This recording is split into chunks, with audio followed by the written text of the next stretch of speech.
Kelompok kami menemukan sebuah fenomena di mana perusahaan Kodak atau perusahaan kamera yang terkenal di Amerika Serikat, di mana fenomena ini sendiri terdapat dalam sebuah berita CNBC Indonesia. Menurut CNBC Indonesia, Kodak adalah salah satu produsen kamera yang dikenal di dunia.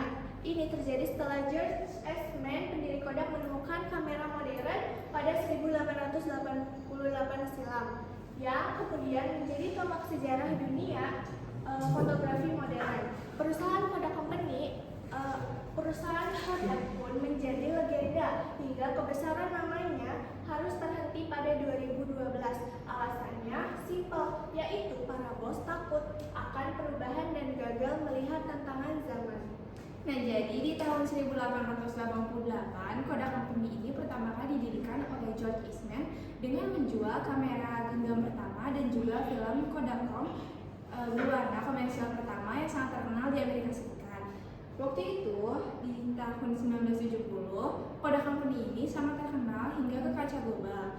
Di tahun 1975, Kodak Company ini punya inovasi di mana mereka itu menciptakan kamera digital. Namun ternyata mereka sendiri tidak ingin mengomersialkannya hingga terjadi sebuah kegagalan adaptasi digital. Hingga di tahun 2012 itu mereka mengalami kebangkrutan. Kodak adalah raksasa fotografi yang berdiri sejak tahun 1888. Kodak ini sempat mendominasi pasar pada tahun 1970-an. Namun sayang sekali Kodak tidak berhasil beradaptasi dengan era digital karena terlalu fokus pada dunia perfilman sehingga Kodak ini harus bangkrut pada tahun 2012. Selanjutnya saya akan membahas tentang profil perusahaan Kodak itu sendiri.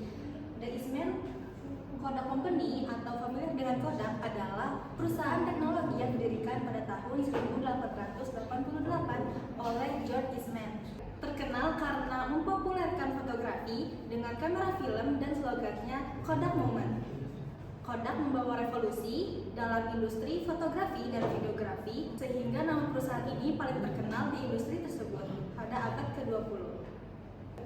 Selanjutnya adalah kendala manajemen bisnis. Kendala manajemen bisnis terbagi menjadi 4, yaitu ada planning, organizing, activity, dan controlling. Yang pertama adalah planning atau perencanaan, yaitu gagal merencanakan transisi digital. Manajemen lambat karena takut bisnis film yang sangat menguntungkan atau cash cow akan terbunuh oleh teknologi digital yang akan mereka temui. Yang kedua adalah organizing atau pengorganisasian, yaitu fokus struktur yang salah.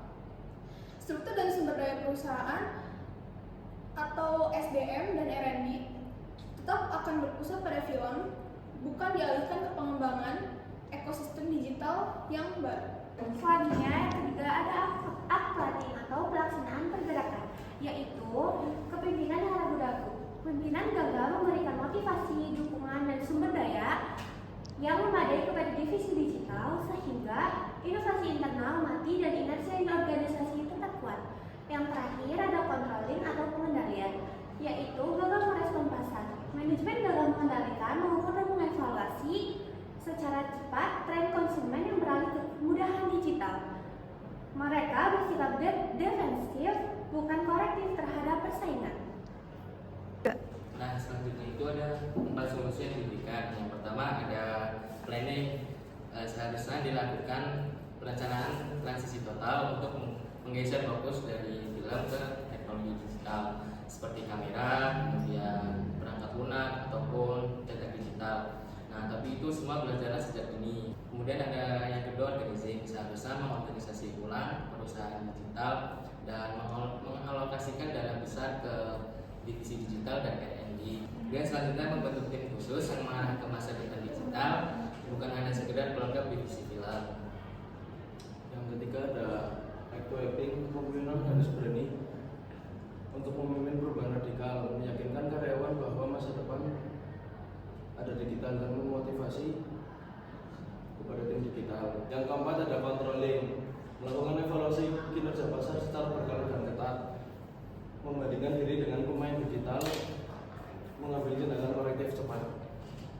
Sekian presentasi dari kelompok